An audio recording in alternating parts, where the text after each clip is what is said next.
Hey, what's up guys? Chris here, and here we go. Spring is here and May is in full swing.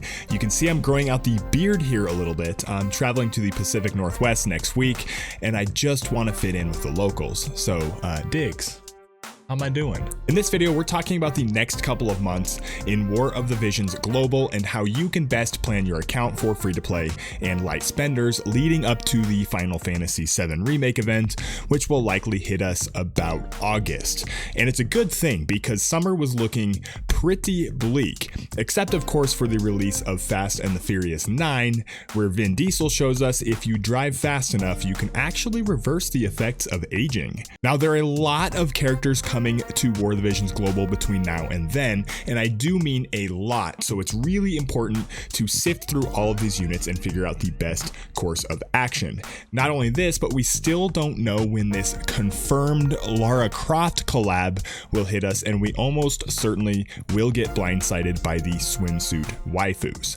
With all of this uncertainty at hand, we'll set our Viking sub job and launch into it. If you guys like the video, don't be a rebellious spirit and do us a solid, break the knees of that red button and thumbs up button below. If you guys remember last month's guide, I talked a bit about concerns for free-to-play moving forward, in that the cost to max out units is much higher now, and it sure doesn't seem like we're getting any more help for free-to-play players here in year 2 so far.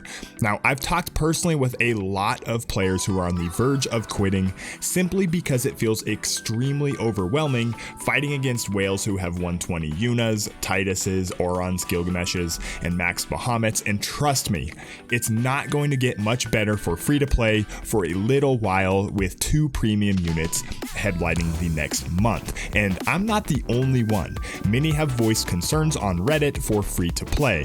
Fetid Knight says it created a massive gap between non-spending players and spending players. It's caused a few of my non-spending friends to lose complete interest in the game, being unable to deal with a majority of comps who have bought all these medals to max their units and VCs and easily EX some units.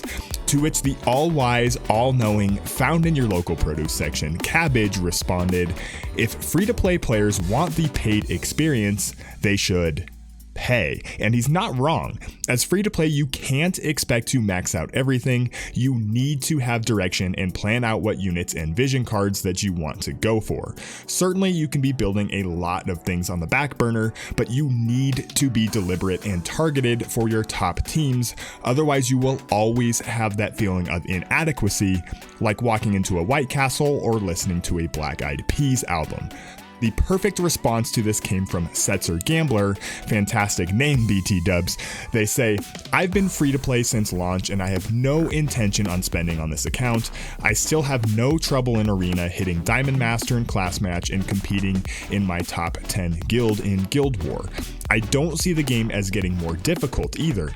I'd argue it's more balanced because there's no way whales can keep up with EXing every single unit as easily and quickly as it was to 99 them previously. As free to play, you just need to plan accordingly and manage expectations. And this is spot on. It will be harder and harder for whales to build effective counters to everything because the cost has gone up. So to all of this, I would say, free to play and light spenders, ride out the storm because the dark clouds will clear up a ton over the next couple months as more and more EX and 120 units get released. Again, be deliberate, be targeted, and you can swim with the whales like Spock in the voyage home. Getting started, we lead off with Mac Daddy Mont. My opinion here hasn't changed for free-to-play or light spenders. He's powerful, but he's not limited. He's double cost, which makes him prohibitive for free-to-play, but not impossible. At most, I would do the step up and hope to get lucky, conservatively do the first 3 pulls at 4,000 Bajor, and really hope to get lucky. But chase the Mac Daddy you shall not. The King of the Lions vision card is only for accounts that have a hard focus on fire, and since most free-to-play won't be getting King Mont or maxing him quickly, it's hard to recommend this card. Of course, in the future, if you're planning on EX Delita, Winter Mashery, Raldor, or Luartha, you may regret not getting this card maxed. Again, this card is an absolute must for King Mont. a consideration for fire accounts, and a pass for all others. Phoenix is a much easier debate in my mind. Outside of being a Winter Masherie and Elda enthusiast, I really can't imagine a situation where you could justify the cost of this card. Fenrir already does the best part of this card with the magic resistance, and most players should have this card mostly maxed out since it's been in the guild shop for a long time. Phoenix is a total luxury, both the card and the Esper, and it's too rich for the blood of free-to-play. It's a pass. Louelle is the first installment of the comeback for the Earth element in War of the Visions. She is just incredible for Earth units, however, the roster of Earth units, even in JP, is still kind of lacking. The units that become monsters in a party with Louelle are Halloween Ryu and Winter Venera. The problem is both of these units are limited and not a lot of free-to-play have them maxed out. I could see a world where Louelle and EX Kitone match up really well, but without a strong idea of what Mono Earth comps will look like in the future, it's really hard to justify spending Vizor on her, especially since she is non-limited. Similarly, the Heroic Fantasy Vision card is extremely valuable for Mono Earth, but considering that the future of Mono Earth is kind of murky, it's hard for me to recommend this card at all. However, see the HP bonuses on the bestowed effects and the party effects, and I imagine this card would be very valuable for a Drain Force build on Kitone. An EX Kitone with this Vision card alone would be a unique and awesome counter to King Mont. And now we have Season 2 MILF Island winner and Black Witch, Helena, and like the Mac, she's going to be prohibitive for free-to-play simply because of the double cost. And personally, I would employ the same strategy, no more than the step up and probably just the first 3 steps of the step up for 4,000 Vizor, and you try to get lucky. As for the unit herself, amazing in Mono Dark, still very scary even in mixed comps, and I imagine we'll be seeing teams of King Mont, Yuna, and Helena for the better part of 4 to 6 months at the top of PvP. Carbuncle comes in as another tool for mono light teams, as if they don't already have enough. There's a lot of players out there with the Unahamit teams and Sakura and all that annoying light crap. If you have 3 to 4 strong light units, just get this card. It and the Esper are incredible. Vision cards hold a lot more value than units, and this card is no exception. It's a great tool to have in your tool belt for all of those light teams. Warrior of Light and Final Fantasy I should make a return right around this time. For the unit, if you already have him, definitely push him to EX. He's a top tier tank, even still in JP, and will be nearly as good as King Mont. If you don't have him, it'd be difficult to tell you to invest in him. Despite how good he is, the difference between Warrior of Light and other units like Titus and 9S that we've been given for free for tanking most definitely won't be worth the 30,000+ Vizor it's going to cost to max him out with EX. And this is why I say strictly for free to play, he's a pass if you don't already own him. The Wormek Vision card, on the other hand, this card is incredible, and the party effect of area resistance is extremely unique. Do not make the mistake of pigeonholing this card as a fire-only card. All players should consider grabbing this and maxing it if it has a step up. In addition, the Esper gets more defense, critical evasion, and slash attack with the 3-star version, making it a great all-purpose defensive Esper. As a bonus, now that we know Aerith's kit revolves around lowering hate and buffing area resistance, I imagine this card would make her even harder to kill. Consider this a sneaky combination if Aerith is in your future plans. Next, we have Light Dragoon and weird guy that tries to buy you a drink at the Renaissance Festival, Camillo. I believe he was given away in JP as a reward for a mission quest, if I recall correctly, and his shards were pretty easy to get. I think most, if not all players, should get him to level 99 if you're able to unlock him. His TMR is great for light teams, adding light attack and accuracy as an AoE buff, just in case you need more accuracy for all those auto hit abilities that your light units have. At any rate, I wouldn't spend Vizor on this character because he's dumb. There, I said it, he's dumb, and I'm aware this is an unpopular opinion, much like telling you that chocolate fudge is the best flavor of Pop-Tart, but I just did not like Camillo, at all in the story. But if you're a fanboy, yeah, go right ahead. He's a light dragoon, he's a pretty good unit. He has the sniper subjob, but without dispel spread, and the pugilist subjob, so he has access to a lot of different damage types that people don't prepare for. With Camillo, we will get the freezy, snowstorm, ice, winter, dragon thing, and it's pretty obvious this is just for ice units. Note the vision card adds magic as a stat though, and also the bestowed effect, so this card is a no-brainer for both Medina and Freyevia enthusiasts and our forgotten girl Rosa. Also note that we don't have and probably won't get Valentine Salir in Global, or as I like to call her, Ice Garble, so this card loses a bit of its appeal there.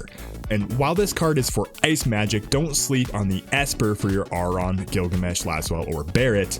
The Esper is kind of like the ice version of a Geon. You can build it to have ice attack, magic resistance, tons of spirit, and fire resistance. Yes, fire resistance. It could be a sneaky build to battle against Mac Daddy Mont, though it'll be much more effective on the ice magic units that we listed. Cowl is another free unit just like Camillo, and his kit is fine enough. He has access to all the awesome sniper abilities plus some auto hit abilities and high innate accuracy. He will fit in nicely enough with any team as a barrier breaker and buff dispeller, but he won't do anything crazy beyond what Nivlu and Winter Victoria already do as primary snipers. The only way I would spend Vizor to try and max a 120 Cowl is to beef up a mono wind team, but that hardly seems worth it if you already have Nivlu or Winter Vic. On the other hand, more. Gimme more, gimme more, I need more. The level at which Moore can tank magic puts even Rain to shame, though she will get diced up like a piece of meat on a hibachi by Cloud, Charlotte, or Orlando. That said, she will be the single best anti-magic unit in the game upon her release. She has innate magic resistance and spirit, 2 spirit buff passives, magic guard, magic barriers, and self shell and regen. She's an absolute nightmare for magic units. She will scoff in the faces of Yuna, Sakura, Chronicles of Riddick Helena, and Garvel. I think she is a must-have for mono water teams, particularly if you're going for Aerith in the future. Any combination of Titus, Moore, Winter Victoria, and Aerith will be very difficult to beat. The next obvious piece to that puzzle is the Stellar Guidance Vision card. More buffs to spirit and magic for water units, magic attack, critical damage, and decreases to casting time. This card is a borderline must-have for Aerith and a very, very good card for Moore. Looking very far into the future, an EX Miranda might be a scary addition to the front line for an Aerith and Moore combination with this vision card. Finally, we arrive at Muraga, who is the Earth version of the free unit series, and I'll give it to you straight. This guy is a close range, tank busting bad mamma jamma. His damage is absurd, but he's weak to magic and will need to get really, really close to use his best abilities. Great for mono earth. The other elements will have more useful frontliners to focus on. And we aren't going to talk about her kit much until next month, but Charlotte from Brave Exvius makes her debut in War of the Visions as a lightning tank, highly valuable, awesome art, and another tempting Vizor drain. And this is right about where I expect them to drop Summer Kitone and Lilyth, similar to what they did with the winter units just before Final Fantasy X. My crystal ball is telling me that Global will get these beach beauties just before Final Fantasy VII to try and drain our Vizor, and I also wouldn't be surprised at all to maybe see 2 new units exactly how they did with the winter units. Summertime Miranda, anyone? And now Final Fantasy VII. Now that we know the kits for these characters, we'll be doing a separate video that looks at these kits in a lot more detail for free-to-play players. But basically, Cloud is Lightning Slash and shreds through defense. Tifa is Wind Strike with barrier breaking and chaining. Barret is an ice tank with some range, and Aerith a water support with re-raise and quicken. Now, it's important to note that in JP, Tifa was given for free, and all of these units had a 2000 summon metal pity, so you can guarantee that you will get the unit you want if you have 40,000 Visuor in the bank. That's why we framed a lot of our discussion in this guide around these units. Now remember, you need about 30,000 Visuor to buy shards and max out these units, plus whatever you need to spend to pull them. So if you want to get Final Fantasy VII units, start saving now. You should be able to collect anywhere between 45 and 50,000 Visuor between now and August in Global. Finally, let's take a look at the schedule for EX upgrades for legacy units. Yerma, probably not worth it in my opinion. Nasha has been one of the more impressive MR upgrades according to JP players. The next week features 2 solid EX candidates in Ayaka and Frederica. Rika in particular has been praised a lot by JP players. After that, not too much to get excited about until Dwayne at the end of June, which we don't know will happen in Global yet. That's kind of just a guess. While we're mentioning that, the winter units had EX in JP right at the anniversary, so it'll be interesting to see how long Gumi holds on to that, holding them at 99 in Global. August is really where there's some intriguing EX units coming. Rain, Laswell, Engelbert, and Geordie LaForge Stern headline August heading into September. And that's all, folks. A look at the next couple of months in War of the Visions Global. Leave a comment below, let me know the path that you guys are taking and what units you're looking forward to the most. For me personally, after getting 2B, I'll be looking to grab Tifa and Cloud. Now, the last thing before we sign off, do not, and I repeat, do not try Cheetos brand mac and cheese. That was a bigger disaster than an all-you-can-eat coffee and burrito bar before running the Boston Marathon.